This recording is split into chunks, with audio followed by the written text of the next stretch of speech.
Hello, everybody. So today I want to cover the AI stocks and tell you about my favorites, what I like, which I find cheap. If you are new to this channel, really briefly, let me explain to you this spreadsheet that I present. There's 5 main things that you got to know about this spreadsheet. First of all, I invest in stocks that grow fast, that grow their sales quickly, because if a stock is not growing sales at more than 15% per year, it is drowning. We're printing more US dollars every year, and the pace of that monetary printing is higher than 15%. Therefore, for a stock to just stay afloat, you gotta take in 15% more revenue, 15% more sales each year. And that's my philosophy behind the sales growth needing to be high. Then EV, enterprise value, over gross profit over revenue growth. Sales growth must be cheap. I don't want to pay a lot for that future growth. And so I use that metric. It's my modification of a PEG ratio. PEG ratio looks at earnings growth. I look at revenue growth. PEG ratio uses market cap. I don't use market cap because I want to penalize when companies have a lot of debt. Therefore, I use enterprise value. The third aspect of this spreadsheet is EBITDA profitability. Why do I use EBITDA profitability? Because in my view, in my decade, well over a decade of investing, what I've noticed is that EBITDA profitability is one of the best proxies out there for cash flow. Right? Sorry, Warren Buffett, is not BS earnings. In my view, EBITDA profitability is much more reliable to compare companies, much more reliable over time. Why do I care about profitability? Because I mostly care about the company not going bankrupt. I trust my companies to invest in their future products. I don't want a dividend. I don't want buybacks. I want investment in the future. And lastly, I've already mentioned EV better than market cap and why, but lastly is the rule of 40. So this is what SaaS has taught us, is when you add margin to revenue growth, if it exceeds 40, it tends to be a good investment. That's something we owe to the tech world. We owe this to the VC world out there in Silicon Valley. And I'm applying this to all of the stocks that I analyze. So these are the 5 main points of this spreadsheet. This is how I rate stocks. And this is now me moving on and telling you which stocks I like the best out of all of the AI plays. So in the AI plays I selected today, I selected Nvidia, AMD, well, unfortunately, Intel, right? But it's definitely not even catching in 15%.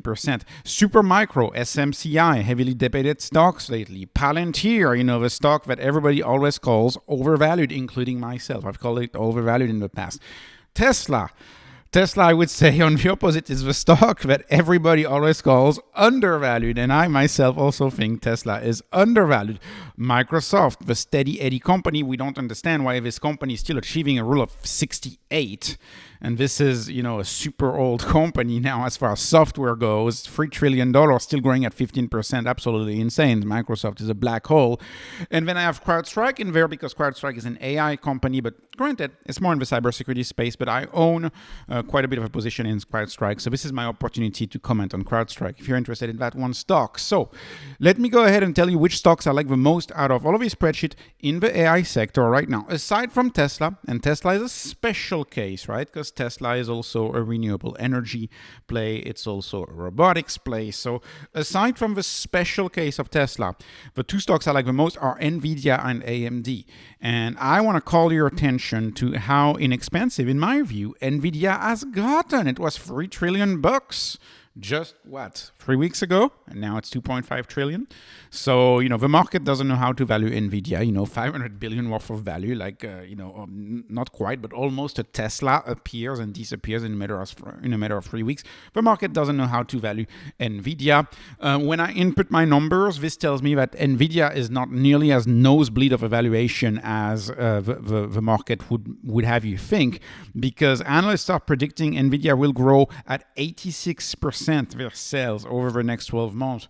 Blackwell is coming. Blackwell was delayed, but Blackwell is coming in the first half of 2025. And when that comes online, the sales should trigger based on my understanding of this stock, a whole new wave of upgrades through these Blackwell chips. And of course, the margin is going to stay very high because the competition is still nowhere to be seen for Nvidia.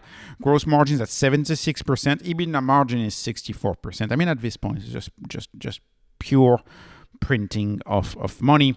Only downside is I guess they buy stock. I don't like to see them buy stocks. I would rather see them invest in the business, but that's about it. The dividend they pay is a joke, by the way. It doesn't count as a dividend stock.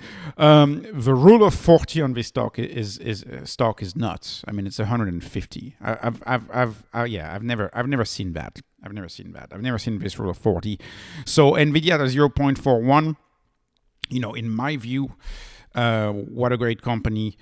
I used to own it. I sold it too early, like many people, but I still own it through the NASDAQ, and it's a big share of the NASDAQ. We're all exposed to Nvidia in this market. Everybody's exposed to Nvidia in this market. So just for that, it's worth noting that it's not as overvalued as what every single pundit out there would have you think. Now, a company that I like better than Nvidia and that I'm likely to buy, I'll make another special video just on SuperMicro, if and when I make the decision to buy it.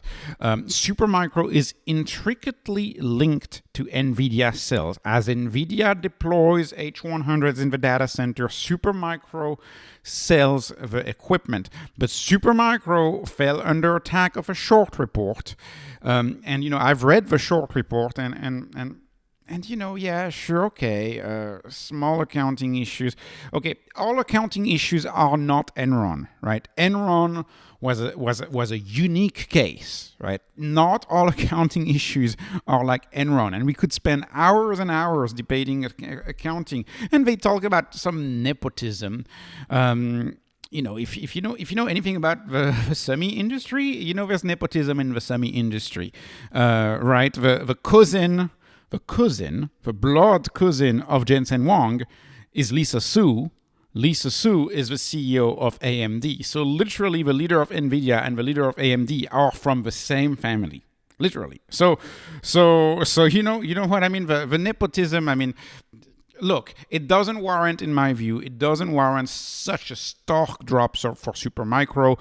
They are still at the center of the field. They are still in a deep partnership with Nvidia. And now the stock is trading dirt cheap at a 0.19. Not quite HIMS, but if it were to drop, say another, say a little more, it could get into that cheap of a stock in a sector that is hot, very, very hot. So that's for SMCI. SMCI, for me, for a pure play, that's the most compelling out of all of these stocks. Of course, no investment advice ever on this channel. I'll make a full video of SMCI if I decide to buy it, because I do my due diligence and I haven't done it yet for that stock. I don't have the time, unfortunately. Now, let me move on to AMD and Intel. And I'm going to talk about these two together. Because I just bought a computer, believe it or not. I just bought a laptop, and I went shopping, did my research, what processor do I want, and I ended up going for a Ryzen, and I didn't go for a Core i7. And I think most people who do their research, they might end up going with AMD's Ryzen and not going with Intel i7s or i5 or i3. I wanted a multi-thread, like high clock speed, because I'm hoping to do more editing for this channel. So I kind of, anyways, I got the computer. It's coming on Sunday, but I got a Ryzen. And funnily enough, this computer I'm still recording on is 5 years old, and it was a Core i7. So what does that tell you? Well, how many people actually do the research and end up going with AMD's processors? And my guess is a lot of people do that, and that is why their sales are literally predicted to drop by -3%. And when I see, if you study laptops, I mean, I was just studying this market. I spent hours studying it. Intel, you can only see Intel chips in like the inexpensive laptops, essentially. Like, it's essentially the inexpensive laptops that have Intel chips. So I don't know what happened. I don't know what happened. Obviously their strategy of being a foundry I don't know if it's going to work. I mean, there's, of course, the government money flowing into Intel, but then they have a lot of debt and they're burning a lot of cash, right? They have a lot of cash burn. And so I wouldn't touch Intel with a 10-foot pole. I just wouldn't. And AMD, I could not blame anybody for buying AMD, but AMD is number 2. And the valuation, in my view, on AMD is not nearly as compelling as Nvidia's valuation. And it just grows too slow for me at 12% for sales. But, I'm a growth snob, but it grows too slow for me. So if I were to pick between Nvidia and AMD, I would obviously go with Nvidia. But kudos for AMD because they make good CPUs. So kudos to them on the CPU. AMD, I don't think is a company that's gonna die, right? And I can't really say that for Intel, unfortunately. Now let me move on to Palantir. Now I'm gonna talk about Palantir a little bit. Palantir, I had sold a little over half. Let's call it half. I had sold a little over half of my position a while back. Now there's a video on the channel. You can still find it. I kept the other half. And of course, the other half went on to do another doubling. Now the stock is $30. Playing with the house money. So I guess I'm never ever selling my Palantir. So if there's a Palantir, I guess, or how they call them on the internet, you're welcome. And I think a lot of people are like us in this situation. Palantir has been a pleasantly surprising stock, especially when it was at peak fear, 2 years ago, if you remember. The fear that was going on. I personally thought Snowflake looked somewhat like a better play. Now, I never bought Snowflake because of valuation. Turns out Palantir was the better play and not Snowflake. And we'll see what happens with Snowflake. The CEO left at Snowflake concerning stuff. Anyways, the point is, I like Palantir. I think the stock is very richly valued. I like that it's a hedge against, unfortunately, war. It is a hedge against war. I like that. I like that the commercial growth segment has been picking back up, and it had been slow. You remember when I was covering it more heavily in the channel, the commercial growth was slow to pick back up. It's been picking back up. And I don't cover Palantir too much on the channel because obviously it's one of the YouTube favorites. So there's a lot of content out there that you can watch on Palantir. It's a YouTube favorite. Picking to another YouTube/Twitter/retail investor favorite, it's Tesla. Now I do cover Tesla because Tesla is literally a third of my portfolio. So I cover it, if anything, for myself. I guess you don't have to watch my Tesla videos if I cover it. I cover it for myself because it's about a third of a portfolio. Of course, the analysts are saying the company is only going to grow sales at 12%. They may be right, but I'm in Tesla for 2034, not for 2024. And I think most investors in Tesla are in it for 2034, right? And the future in Tesla in my view has never looked brighter. Yes. Tesla is an AI play. It is an AI play. It uses AI to design its products, just like Nvidia. Nvidia uses AI to design its own chips, right? If you look at the castings of Tesla, if you look at the alloy, if you look at the design on the engine, they use AI to design that. The product is fully AI enabled, right? FSD, that's AI enabled. There's so much AI going on. They built one of the largest computers out there. Elon Musk was tweeting about that. They're spending stupid amounts on AI, absolutely crazy amounts. So this is real world AI too. This is perhaps the first true application of real world AI, useful AI that you can actually charge more than a little advertising, a little ChatGPT subscription, right? I'm talking about FSD subscriptions. That's very valuable. So that's why I put Tesla in there. Of course, when the analysts are saying growth in sales is 12%, which it very may well be because it's an expensive product, and of course, right now, not a lot of people finance cars, so it very well may be only 12% growth. This does not capture the full potential of Tesla because if we have a few years that are going to be 12%, maybe 20%, maybe 30%, there will be a step change at some point in the revenue as they introduce more product, and that step change will show up in the number. So big fan of Tesla. Of course, that's a divisive stock. I don't know why, but it is a divisive. It is a divisive stock. But everybody's exiting. EVs. Everybody's exiting EVs. The only remaining player seems to be Tesla, at least in the US. Right? We have BYD in China. This is not a video about Tesla. Let me move on to a company. That's a behemoth, right? Whereas Microsoft, depending on the time of the month, the largest company in the world. Kind of depends when you look at it. Sometimes Apple is more expensive. But how could a company with 245 billion in sales still be predicted to grow at 15%? It baffles me.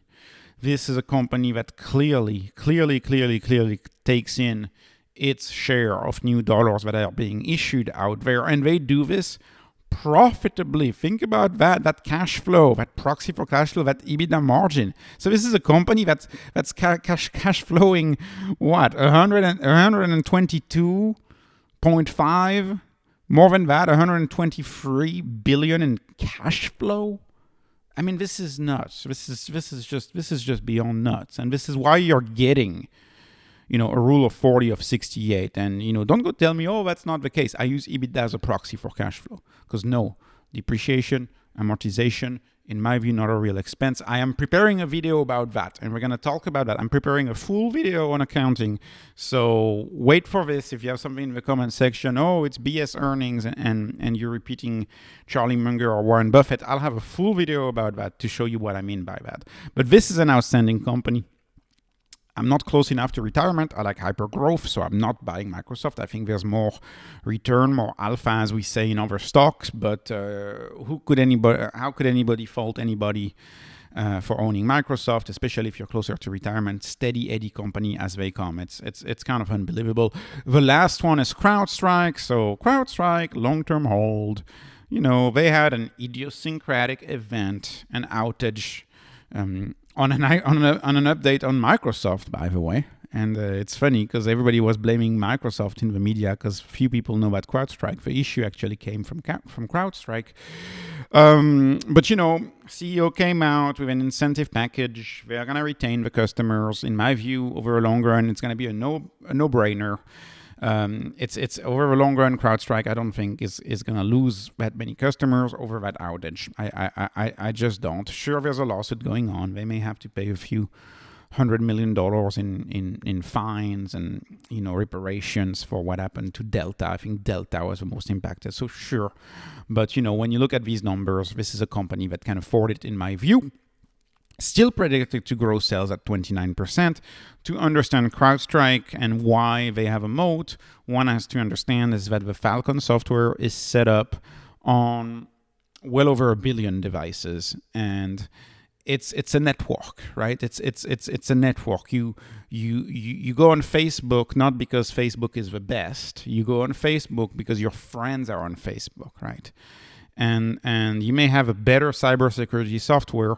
But if fellow companies that are, fellow targets from hackers, if those fellow targets are not registered on the competitor, how do you get access to the message, right? CrowdStrike, the concept is that if one computer gets attacked in the network, the software is cloud-based and it updates automatically, and all of the computers in the network get that patch and get that fix. And so it's a fully network-based software. It's kind of like the telephone, right?